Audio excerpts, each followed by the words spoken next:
കണ്ണൂരിൽ മരിച്ച ഇ.ഡി.എം. കെ നവീൻ ബാബുവിൻ്റെ മരണവുമായി ബന്ധപ്പെട്ട കേസിൽ ജാമ്യം ലഭിച്ച കണ്ണൂർ ജില്ലാ പഞ്ചായത്ത് മുൻ പ്രസിഡന്റ് പി ദിവ്യ അന്വേഷണ ഉദ്യോഗസ്ഥന് മുമ്പിൽ ഹാജരായി.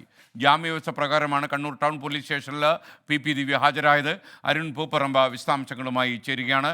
അരുൺ, കർശനമായ ജാമ്യവ്യവസ്ഥയോടെയാണ് അവർക്ക് തലശ്ശേരി പ്രിൻസിപ്പൽ സെഷൻസ് കോടതി ജാമ്യം അനുവദിച്ചത്. കൂടുതൽ വിശദാംശങ്ങൾ എന്തൊക്കെയാണ്? എത്ര നേരം അവർ ടൗൺ പോലീസ് സ്റ്റേഷനിൽ ചിലവഴിച്ചു? മടങ്ങിപ്പോയോ?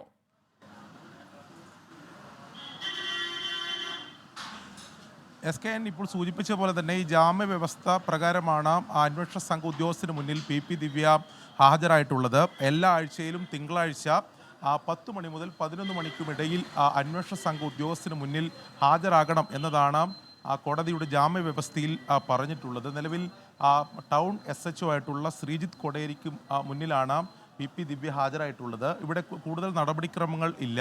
അതായത് ഈ അക്യൂസ് രജിസ്റ്ററിൽ ഒപ്പുവെച്ച ശേഷം ഉടൻ തന്നെ പി ദിവ്യ പുറത്തേക്ക് ഇറങ്ങും എന്നതാണ് നമുക്ക് മനസ്സിലാക്കാൻ സാധിക്കുന്നത്. എന്തെങ്കിലും കൂടുതൽ പ്രതികരണത്തിലേക്ക് ദിവ്യ കടക്കുമോ എന്നതാണ് ആകാംക്ഷയോടെ കാത്തിരിക്കുന്നത്. അതായത് വിശദമായ ഒരു പ്രതികരണം ഇതുവരെ ദിവ്യയുടെ ഭാഗത്തുണ്ടായിട്ടില്ല. ഈ കേസിൻ്റെയും അതായത് നിരവധി ചോദ്യങ്ങൾക്ക് ഇനിയും ദിവ്യയിൽ നിന്ന് ഉത്തരം ലഭിക്കേണ്ടതുണ്ട്. അത്തരം എന്തെങ്കിലും ഒരു പ്രതികരണത്തിലേക്ക് കടക്കുമോ എന്നതാണ് അറിയേണ്ടത്. ഈ അന്വേഷണവുമായി ബന്ധപ്പെട്ടും ചില വിമർശനങ്ങൾ ഈ ഘട്ടത്തിൽ ഉയർന്നു വരുന്നുണ്ട്. അന്വേഷണം, അതായത് പ്രത്യേക അന്വേഷണ സംഘം, സിറ്റി പോലീസ് കമ്മീഷണർ അജിത് കുമാറിൻ്റെ നേതൃത്വത്തിൽ പ്രത്യേക അന്വേഷണ സംഘത്തെ രൂപീകരിച്ച് വിപുലമായ അന്വേഷണത്തിലേക്ക് കടക്കുന്നുവെന്ന് സർക്കാർ പറഞ്ഞെങ്കിലും ആ രീതിയിലേക്കുള്ള, അതായത് ഇതിൻ്റെ ഒരു ഗൂഢാലോചന ഉൾപ്പെടെ അന്വേഷിക്കുന്ന രീതിയിലേക്ക് ഈ സംഘത്തിൻ്റെ അന്വേഷണം കടന്നിട്ടുണ്ടോ എന്ന ചോദ്യം ഉയരുകയാണ്. നവീൻ ബാബുവിൻ്റെ കുടുംബം ഉൾപ്പെടെ ആ കാര്യങ്ങൾ ഉന്നയിക്കുന്നുണ്ട്. അതായത് നവീൻ ബാബുവിൻ്റെ കുടുംബത്തിൻ്റെ മൊഴി പ്രത്യേക അന്വേഷണ സംഘം ഇതുവരെ രേഖപ്പെടുത്തിയിട്ടില്ല. ഈ ജില്ലാ കളക്ടറുടെ മൊഴിയുമായി ബന്ധപ്പെട്ടും ചില അവ്യക്തത, അതായത് നവീൻ ബാബുവിൻ്റെ കുടുംബം ഉന്നയിച്ചിട്ടുള്ള ചില സംശയങ്ങളുണ്ട്. അത് അദ്ദേഹം താൻ തെറ്റ് ചെയ്തുവെന്ന് ADM പറഞ്ഞു വന്ന മൊഴി, അത്തരം ഒരു കാര്യം ADM കളക്ടറോട് പറഞ്ഞിട്ടുണ്ടാവില്ല. അത് പച്ച നുണയാണ് കളക്ടർ പറഞ്ഞതെന്നുൾപ്പെടെയുള്ള കാര്യങ്ങൾ, ആരോപണങ്ങൾ നവീൻ ബാബുവിൻ്റെ കുടുംബം ഉന്നയിച്ചിരുന്നു.